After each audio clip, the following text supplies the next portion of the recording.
2. Hello and welcome back to Las Vegas. Chaz Messman alongside Luis Lopez at Radio Row here at Mandalay Bay. The Super Bowl just about 48 hours away on Sunday. Luis, before we get into it, we're going to go down and break down each team position by position and see how they stack up against one another and see if that might give us a little bit of a clue who has some of the advantages coming in on Sunday. Starting things off at the quarterback position, as always.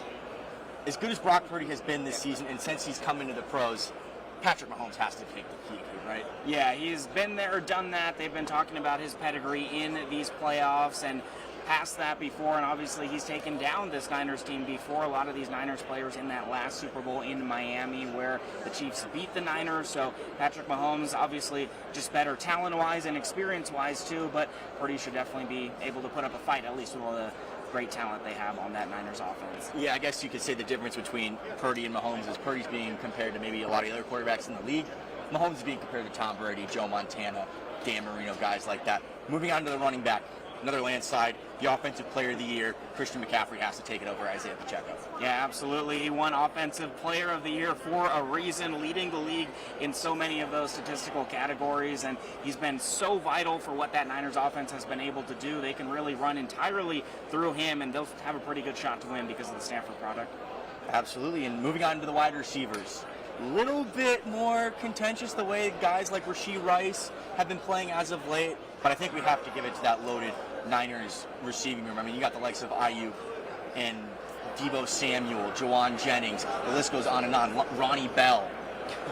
Yeah, you mentioned it. They have a huge laundry list of talent at that position. It's part of what's made them so good this year, and we obviously know how versatile Deebo Samuel can be. They could even hand it to him in the running game like they've done in the past as well. Brandon Ayuk obviously giving them a very good secondary option. So even though we've been talking about this Chiefs defense and as good as they've been this entire year, it's going to be a very difficult task for them to assign different people to all those great talents on the Niners. Throughout the week, each of those Niners receivers, Brandon Ayuk, Ronnie Bell, all told me that the way that their wide receiver room, they're all just pieces of a puzzle to Kyle Shanahan's masterpiece.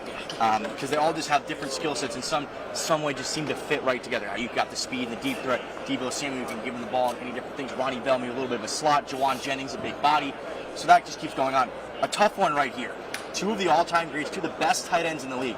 Give it to Travis Kelce and the Kansas City Chiefs or George Kittle and the San Francisco 49ers? Like you said, it's a very tough call, but I think I do have to go with Kelce at the end of the day. Obviously, he's been doing this for a little bit longer. There's even been those talks of retirement maybe after this season along with his brother over in Philadelphia. But, yeah, another just massive talent. He's obviously so vital to them in the catching game, and he seems like he's gone to another level in the postseason. Maybe didn't have one of his best regular seasons ever, a few duds here and there in terms of games, but it seems like, again, he's ascended in the postseason. He had a great game in the AFC Championship, and I'm sure he's looking to continue that trend this Sunday. More postseason catches now than Jerry Rice. Moving on to the offensive line. Here, big injury concerns for the Kansas City Chiefs with Joe Thuney. Does that edge the Niners here, or do the Kansas City Chiefs still with that elite offensive line get them?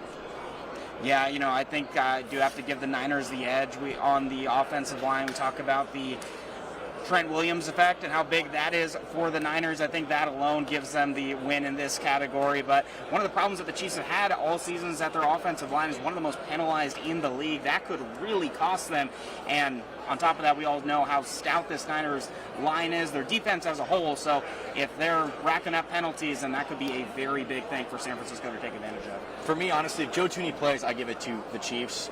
And if he doesn't, I think you got to give it to the Niners, because as good as Trent Williams has been, they have a little bit of a shakiness, but without Joe Thuney, that Chiefs line could fall completely apart with those penalties. As you mentioned, you kind of hinted at it, the defensive lines. This might be the most difficult decision here. Because, I mean, you look, with the Kansas City Chiefs, you got the likes of Chris Jones, Karlaftis. Then when you go to the 49ers, Eric Armstead, Nick Bosa, Chase Young. I don't know if that's a positive or a negative. I'm thinking more probably on the negative side, but what do you think? I don't know. Like you said, this one's a really tough call, so I guess at this point you just kind of have to go off of who's had a better postseason so far, and I think we could say that the Chiefs have had a better postseason so far. The Niners' defense has kind of had some mental lapses where they've given up big touchdowns. Remember that big touchdown they gave up in the first quarter to the Lions for Jamison Williams, so if they're giving up mistakes like that, even if it's just a couple of them within this game, it's going to be very difficult for that Niners defense to make up from that. As talented as they are, yeah, I think I do have to give this one to the Chiefs. See, I'm actually going to disagree with you this year on this one here, because I'm thinking of it more of a pass rusher who can disrupt Patrick Mahomes or Brock Purdy, what they do more. And the answer to that for me is simply Nick Bosa. I think he is just one of simply the best players in the league. So I'm going to edge it just in that. Granted, good point. 350 yards over 2 games, not good giving up on the ground.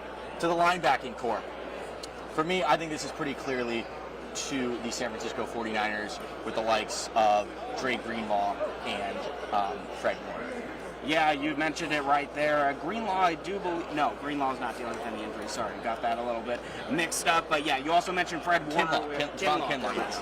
That's defensive line. There we go. My bad on that. But yes, you did mention Fred Warner. Obviously, we know what an elite talent he is. He's an all-pro for a reason. He does a lot of things for that Niners defense, and he also allows for a lot of the other ones to maybe make some mistakes, and he's able to make up for it right away. So he's kind of a saving grace for them, if you will. So yeah, I think we do have to give that to the Niners still.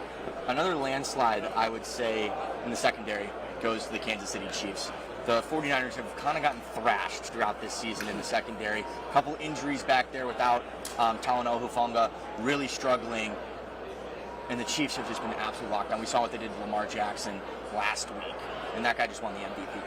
Yeah, you just mentioned it right there. They've kind of ascended into another degree this postseason. Look at the quarterbacks that they've had to face so far. They had Tua. You can talk and say whatever you want to about him, but he's still able to sling it when he can. And then they obviously had to face Josh Allen in the divisional round. They were able to do somewhat of a good job of containing him. Obviously, they ended up getting the win. And then, yes, they did take down the eventual MVP in Lamar Jackson. So, yeah, definitely have to give that one to Kansas City. It's looking like they'll have an advantage. And this Kansas City defensive backs, talked to Trent McDuffie yesterday. He was saying how excited he is for the challenge to try and be able to match physically with the likes of Ayuk and Deebo Samuel. So, special teams now. I think it's on the landslide to the Chiefs. Yeah, I mean, you can boil that one down to just experience. Harrison Butker has been with the Chiefs for a long time, has been in the league for a long time. Obviously, he's made those kinds of kicks before. And then Moody, he's had some issues with misses already here in the postseason alone. So you would hate to see it come down to just a field goal situation to win it. But if you have to give me one of those kickers, I'm going to have to go with Butker. Yeah, so then my question is, because I haven't been keeping track, I'm honestly sorry, not the best counter, but it's looking like we're leaning more Kansas City has the better positional groups. Why are they not favored? You know, that is a great question. The Niners right now aren't favored by a ton, I believe. It depends which book you're looking at. 2.5, yeah. So obviously not a very big favorite there, but still a favorite nonetheless. So, you know, I think it just comes down to the fact that the books are probably looking at the Chiefs' entire season as a whole, and they're waiting to see how, I mean, the Niners will be one of the best teams they face all year.